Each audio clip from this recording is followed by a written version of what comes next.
Hello and welcome. Many countries, particularly the emerging ones that we're talking about today, are facing multifaceted challenges, particularly in the area of national security. Joining me to understand what those challenges could be and how some of these countries could really engage or even fight those challenges is Clyde Prestowitz, President of the Economic Strategy Institute. Clyde, thank you very much for joining us. Good to be with you. So when you talk about the new dimension of threat today, what does that mean? Well, I think for a long time we've been accustomed to a Cold War in which the world was divided into two halves, one led by the U.S. and the other centered around the Soviet Union.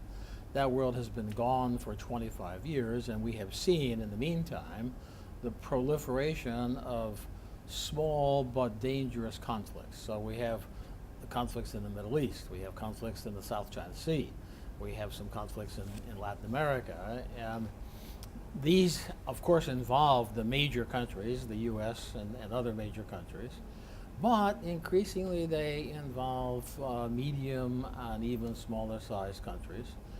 And that's forcing developing countries particularly to think about their policies in a much broader context than they have in the past. Can you give us an example of this?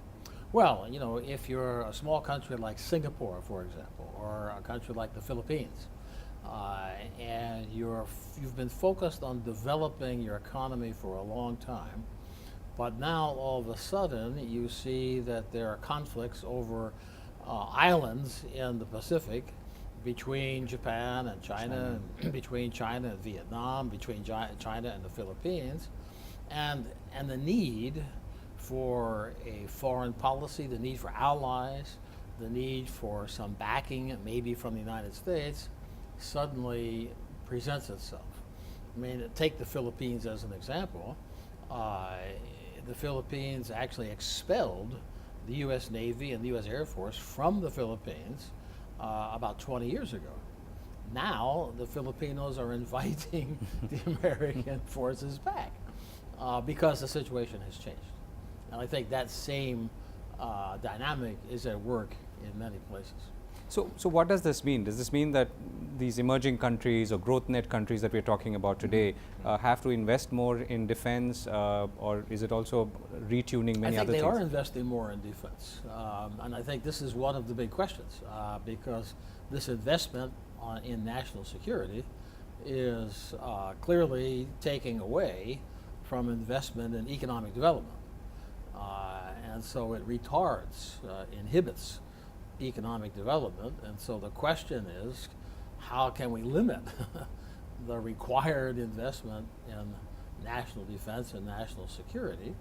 Can we achieve a level of international peace and cooperation which minimizes the need for these security arrangements? That is one of, I think, the major questions facing the global players, and particularly the growth net countries. And what's the answer? I know there is no immediate answer, but what's the answer to these countries, the Philippines and the Singapores? Well, you're right. There is no immediate answer. Clearly arriving at some global modus vivendi among the major players will reduce risk. If Japan and China, for example, can reach some agreement in their conflicts, if some of the problems in Europe between some of the Western European countries and countries in Africa can be resolved, that will create a more solid environment. But I mean, the reason we're talking about this is because nobody really knows. What should business take away from this? I mean, businesses within these countries or from outside these countries investing in them or trading with them, I guess also need to be cognizant of this. Well, I think that for business, this is a very important issue, in that in the past 20 years, during which time globalization has really blossomed, and we've seen a huge expansion of foreign investment, development of global supply chains, and so forth. I think businesses have taken it for granted that the supply chain is secure. And what has happened recently is questions are being now asked about whether the supply chain is secure. And if the supply chain is not secure, that may change the shape of the supply chain. And that could have dramatic implications for business and for many of the countries involved in the supply chains. So in some sense, the supply chain was also a manifestation of globalization. Oh, absolutely. I mean, Yeah. or a global Right, supply yes, chain. Yes. So and we assume business leaders tended to assume that if they put a factory in China, for example, that it would have lower cost because the labor would be less expensive, and they would be able to produce at a low cost in China, export to the US or to Europe or to Japan, and sell at a higher price and make a big profit. But now we saw, I just came here from Japan, and I've been talking to Japanese business leaders, and I realized that a lot of the Japanese companies have been attacked in China. And so these executives are now asking themselves, is it really less expensive to manufacture in China? Because if my factory gets burned down every 5 years, that's not inexpensive. And maybe I shouldn't put my factories there. And so that then raises questions, really serious questions, about the supply chain. So two last questions. So one is, will therefore the shape and scope of a multinational change, particularly the large American multinationals, in the way they've been locating or co-locating their facilities around the world?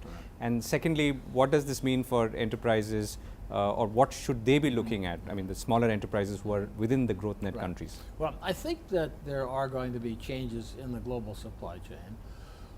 Partly, I think they'll be related to security concerns, but also I think that they will be related to energy costs and to changes in manufacturing. So if I think about energy costs, for example, as I'm sure you know, in the last 5 years, there has been a dramatic increase in the US production of what we call shale gas and shale oil. So this has really reduced the cost of energy in the US and makes the US a much more attractive location for production of energy And intensive you'll become a net exporter as products. And we become a net exporter of energy, right. So that will change supply chains. And then I think a second or a third factor is three-dimensional printing, because three-dimensional printing will allow remote manufacturing. It will allow manufacturing to take place in small steps without the need for huge upfront capital investments and facilities. And so that too will mean that producers will be able to produce closer to the source of demand and in smaller bites, and so that will change the supply chain. And I think that enterprises will respond to all of those factors by one, more carefully assessing the true and understanding in depth the real environment into which they may be investing when they invest offshore. And then secondly, I think that they will be counting the cost of production more comprehensively, not just looking at labor costs or materials costs, but looking at total costs. And then thirdly, clearly technological changes in production and energy costs have a dramatic impact. Clyde, thank you so much for joining Good us. to talk to you. Thank you.